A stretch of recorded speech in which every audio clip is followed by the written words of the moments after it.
Let's go drift it.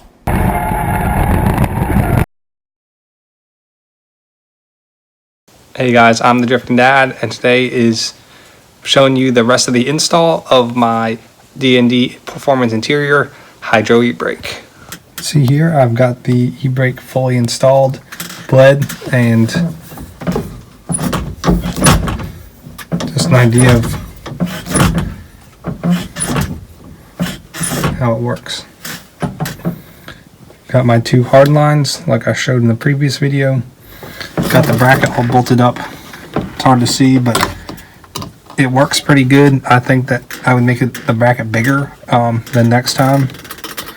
I may do that eventually, but it puts it in the perfect position, real close to my hand, doesn't interfere with the steering.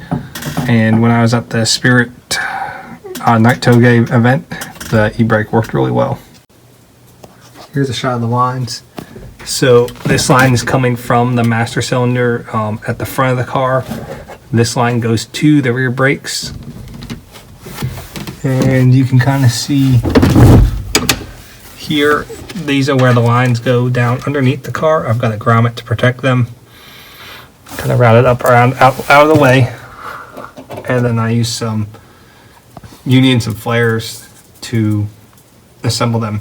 These lines are like, so the cheapest place to buy these is from Napa. They have the uncoated versions, which are fine for me because they're inside the car.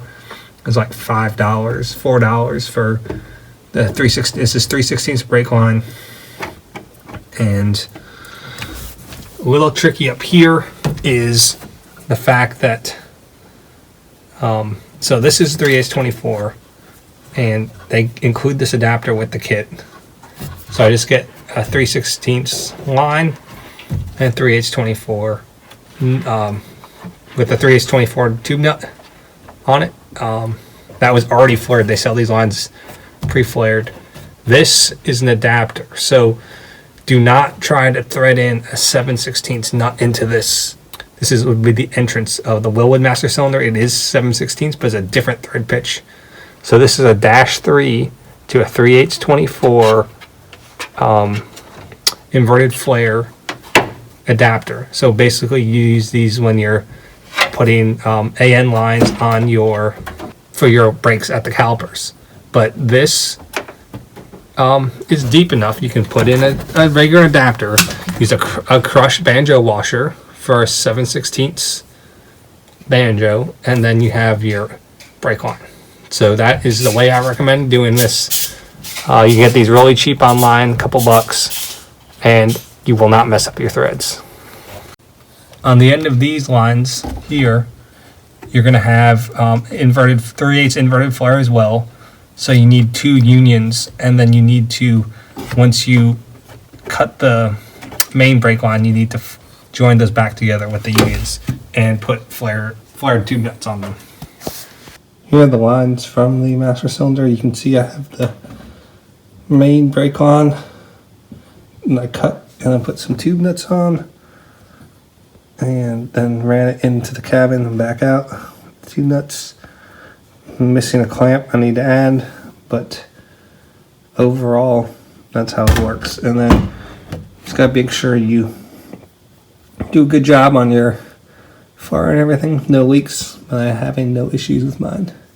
So if you're wondering what size tube nuts and size brake line the FB RX7 has, it is a 3/16 brake line, and you can use the 3/16 tube nuts on them, which is nice. You don't have to deal with some weird metric thing. And then those unions are for a 3/16 brake line as well. When you're bleeding the system, you need to keep in mind to keep the bleeder that you're using above these lines. If you're not above them, the air is going to get trapped in here, and you'll never be able to bleed the system. What I think happens on so many horror stories you hear about, like people putting inline hydro e-brakes in and they're not working, is that they don't bleed them properly. So you really need to make sure you keep when you're bleeding all the brakes, you need to have the bleeder above, and I'll show you the bleeder I have above these loops, because otherwise, just from pure physics, the air is going to stay in the highest place So if it's, you don't have a place you're bleeding from that's higher than this, the air is going to stay in here, and you can bleed as much as you want. You're probably not going to get this air out. I use this one-man bleeder kit, which I don't have I can't find the attachment that goes on the other end. But basically, you put this end in the bleed screw, and then you want to make sure that this end and where there's a little reservoir that basically, as you push air and fluid through here, it pushes it down into brake fluid, and that's just going to push the bubbles to the top of the brake fluid and pull back in good brake fluid.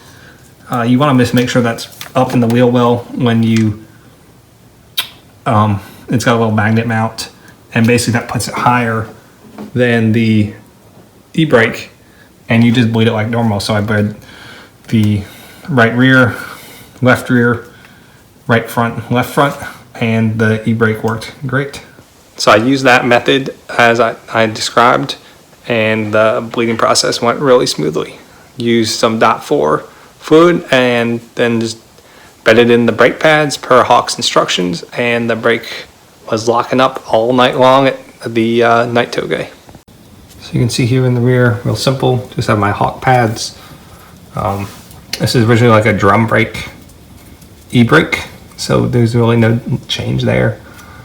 If you wanted to, you can't, and there's plenty of people that have designed and sell dual brackets for the 8.8, but you have to go to like a Mustang caliper, which honestly, I don't think I'm going to do dual calipers now because this single caliper setup works so well.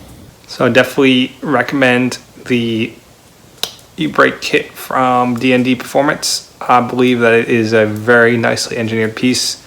I love that they include a high quality master cylinder, not some no name. The Wilwood stuff is definitely some of the best in the business, and that combined with the Hawk HPS pads work great for locking my brakes up. Honestly, I thought I was going to have some issues with pedal feedback or anything, but there's no issues, and that may be because my car does not have ABS. I think if you have ABS, you may have some more issues. You may have to delete that first. But in short, the Hydro e-brake install was a success. I look forward to using a lot more to help me get close proximity in tandems.